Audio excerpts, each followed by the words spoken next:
गावठी फील आणि जबरदस्त चव देणारं हे चिकन सुक्का एकदा चाखलात ना, बाकी सगळं विसराल. सर्वात आधी बारीक चिरलेला कांदा आणि कोथिंबीर तेलात सोनेरी होईपर्यंत परता.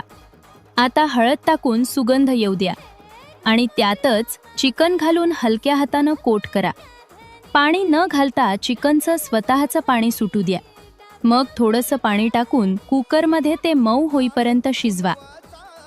दरम्यान एका पॅनमध्ये कांदा आणि मसाल्याचं वाटण तेल सुटेपर्यंत परता. काळं तिखट आणि हवे ते मसाले घाला. मसाला छान भाजला की शिजलेलं चिकन त्यात घालून जोरदार परता. मसाला पूर्णपणे चिकनवर बसेल असं. शेवटी 2 मिनिटं वाफ आणि बस. झणझणीत गरमागरम गावठी चिकन सुक्का तयार.